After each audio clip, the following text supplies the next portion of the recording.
Agora, na programação da Jovem Pan, o advogado criminalista Alexandre Pacheco Martins. Doutor Alexandre, boa tarde, bem-vindo. Boa tarde, Kobayashi. Boa tarde aos telespectadores. Sempre um prazer aqui falar com vocês nesse sábado que começou agitado aí para o mundo da imprensa e para nós aqui do mundo do direito também. Exatamente. E você que é da imprensa e do direito, mais ainda. Pois é, desde cedo, na cobertura especial aqui na Jovem Pan, doutor Alexandre, eu quero já a sua análise inicial a respeito da determinação da prisão preventiva do ex-presidente Jair Bolsonaro. Quais são os pontos que você destaca, os mais polêmicos, os mais críticos? Você concorda, discorda com a prisão do ex-presidente? Vamos lá.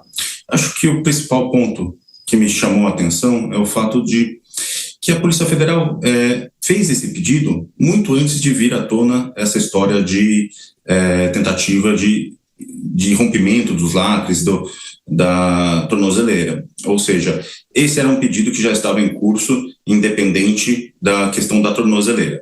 O que chama a atenção é que, dentro do contexto como um todo, sendo verdade essa história da tornozeleira, me parece que está configurado todos os requisitos para prisão. Aí não tem como a gente fugir dessa questão. Se fosse exclusivamente em razão da manifestação ou da vigília, acho que geraria algum tipo de questionamento, seja porque essa vigília foi chamada por terceiros, ou seja, mesmo que seja o filho dele, o Flávio Bolsonaro, o autor do chamamento, ainda assim eu veria com um pouco mais de restrição a essa prisão. Mas a partir do momento que a gente que vem à tona a notícia do rompimento ou tentativa de rompimento da tornozeleira, aí sim é aquele exemplo clássico de livro de que as medidas cautelares que foram colocadas ali não estavam sendo suficientes para impedir a prática de novos crimes, ou pelo menos para impedir que o processo fosse garantido, que o resultado do processo pudesse ser garantido ao final. A medida cautelar serve para isso, para garantir o resultado do processo, para garantir a ordem pública, para garantir uma série de elementos intraprocessuais. Se elas não são suficientes, a prisão como última ratio, última medida a ser decretada, no caso em concreto, parece que não tinha outra coisa a não ser feito, a não ser a prisão. Se foi isso mesmo. Eu ainda tenho dúvidas sobre essa questão da tornozeleira, se foi exatamente isso. Já trabalhei em outros casos em que a tornozeleira apresenta defeitos. Eu ainda gostaria de ter mais informações sobre como foi efetivamente essa tentativa de rompimento do lacre. Mas, se aconteceu, não tem outra medida a não ser a prisão. Chama muita atenção essa questão da tornozeleira, porque nos outros precedentes em que havia falhas das tornozeleiras, a conduta do ministro era de dar prazo de 5 dias para a defesa se manifestar a respeito de falha de sinal, de algum problema técnico, né? Foi assim no caso do Felipe Martins, esse ano mesmo, foi assim no caso do próprio ex-presidente Fernando Collor de Mello. Prazo de 5 dias, se manifeste e depois é que há a decisão, né? Que é submeter justamente uma decisão grave como essa de prisão ao contraditório, pelo menos o fundamento do rompimento ali da tornozeleira ou não. Doutor Alexandre, eu vou te trazer aqui para a nossa conversa. Quem vai te fazer a próxima pergunta é o nosso colega, o Acácio Miranda. Vamos lá. Boa tarde, Alexandre. Tudo bem, amigo? Prazer tê-lo conosco. Muito se diz nos últimos tempos, é até objeto de discussão no Congresso, sobre a audiência de custódia. E o ex-presidente será submetido, muito provavelmente amanhã, à audiência de custódia. No seu entendimento, há a possibilidade dele ser colocado em liberdade a partir dessa audiência de custódia? E seria bacana também que você falasse um pouquinho sobre a dinâmica dessa audiência, para que a nossa audiência tivesse acesso a isso. Boa tarde, Cássio. Em tese, poderia, sim, ser colocado em liberdade. Já aconteceram outros casos em que a pessoa submetida à audiência de custódia verifica-se ali algum equívoco ou verifica-se ali a desnecessidade da prisão e aí, sim, a pessoa é colocada em liberdade. No caso concreto, considerando o contexto como um todo, e também, principalmente, o contexto político, não me parece o mais provável que vá acontecer. Mas, legalmente e abstratamente, sim. Inclusive, uma das funções da audiência de custódia seria exatamente essa: verificar a legalidade da prisão, verificar a real necessidade da manutenção da prisão e, não sendo necessário, a pessoa deve ser colocada em liberdade. Na dinâmica, como que funcionaria? O juiz, um promotor, o réu, ou no caso não é nem o réu ali, por essa prisão ele ainda é investigado, ele não é nem réu, mas estão presentes os seus advogados, e ali é discutido exclusivamente a legalidade da prisão. Em primeiro momento, é questionado ao ex-presidente Bolsonaro se ocorreu tudo corretamente durante a prisão, se ele foi agredido, se ele sofreu algum tipo de violência, e então é verificado essas questões concernentes especificamente à prisão em si, ao ato da prisão, e depois é verificado a real necessidade da manutenção do ato prisional. É uma discussão, uma audiência que geralmente costuma acontecer relativamente rápida, não tem muita discussão, não se discute muito mérito se a pessoa fez ou não fez, se deixou ou não deixou de fazer. Normalmente se discute as questões estritamente jurídicas. Estão presentes os requisitos da preventiva, não estão? O próprio ministro já indicou que sim, senão, inclusive, não teria sido decretada. Agora, o que vai ser verificado é se ocorreu tudo corretamente, se a Polícia Federal praticou algum tipo de ilicitude, algum tipo de violência, algum tipo de ilegalidade no ato da prisão, e também verificará se é necessário ou não a manutenção da prisão. Inclusive, poderá ser discutida se a prisão precisa acontecer, continuar ocorrendo ali no sede da Polícia Federal, se pode se retornar a uma prisão domiciliar. Esse tipo de coisa pode ser discutido ali no momento da audiência de custódia. Doutor Alexandre Pacheco Martins, vou trazer para a nossa conversa agora a Deise Ciocari, que é quem te faz a próxima pergunta. Oi, doutor, do ponto de vista do devido processo legal, o que distingue uma prisão preventiva legítima de uma prisão meramente simbólica? E aí esse caso do ex-presidente Jair Bolsonaro, ele se encaixa em qual categoria na sua avaliação? O que define uma prisão legítima é aquela que cumpre os requisitos da lei. A lei prevê no seu artigo 312 do Código de Processo Penal 4 requisitos que não são cumulativos, bastando a existência de o suficiente para que alguém seja preso, que é basicamente garantia da ordem pública, garantia da ordem econômica, a garantia da efetiva aplicação futura da pena e preservação do processo. No caso aqui, me parece que foi muito mais vinculada à garantia do processo, ou seja, a garantia de uma efetiva cumprimento de pena no futuro. Isso eu te digo com base no que está escrito na própria decisão. Quando o ministro coloca ali que ele se situava a 15 minutos de uma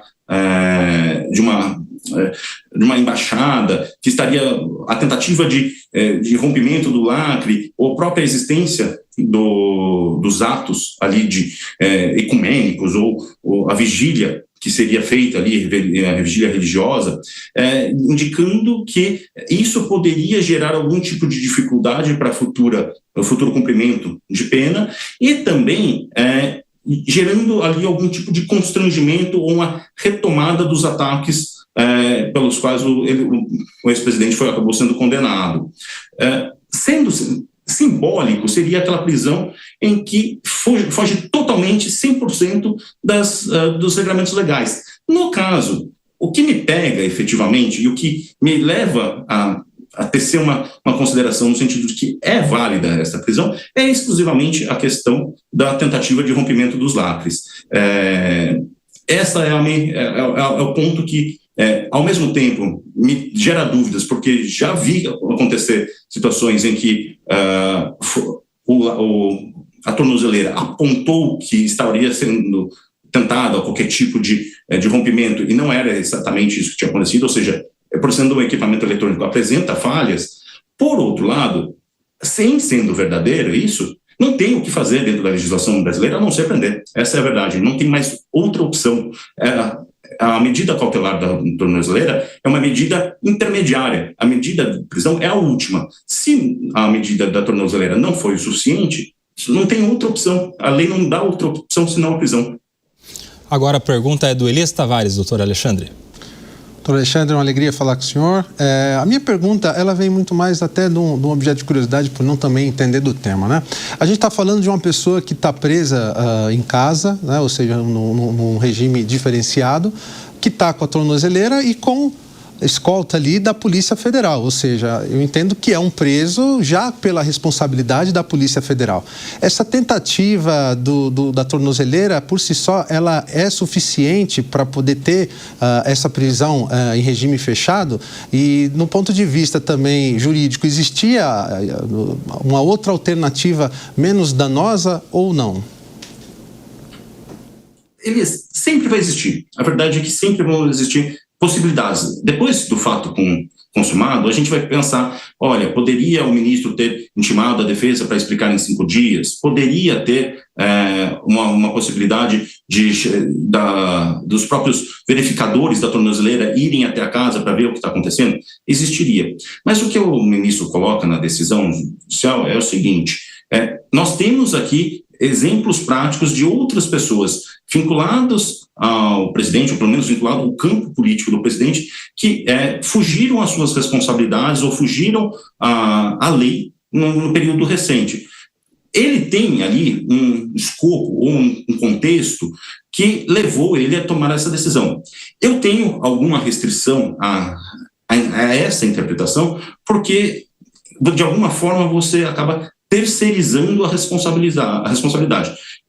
Olha, eu vou prender uma pessoa porque outra pessoa fez X ou Y. Isso me gera alguma restrição interpretativa, acho que isso tem margem para questionamento, mas, objetivamente falando, se aconteceu efetivamente uma tentativa de rompimento da tornozeleira e estava agendado seja uma vigília, ou seja uma manifestação, seja um ato que poderia gerar dificuldade para o sistema de justiça ao cumprimento da lei penal, me parece que tem razoabilidade, não é absurda uma prisão nessas circunstâncias. Me parece que tem algum tipo de lastro jurídico, com certeza, mas me parece que mais tem um lastro fático que justifique uma medida nesses termos. Poderia ter tomado uma medida menos drástica? Poderia. Era exigível? Juridicamente, não. Muito bem, conversamos aqui com o doutor Alexandre Pacheco Martins. Eu quero te fazer uma última e rápida pergunta, doutor Alexandre, que é sobre a situação de saúde do ex-presidente Jair Bolsonaro, porque a defesa já tinha se antecipado, já tinha informado ao ministro relator as condições de saúde, juntando documentos médicos, uma impossibilidade dele cumprir qualquer tipo de pena em regime carcerário. Como o senhor avalia a possibilidade disso ser levado adiante para que ele volte à sua residência? Acho que essa é uma das questões principais aqui dessa discussão como um todo. Não só por conta do ser um ex-presidente, mas por conta da questão de saúde prática.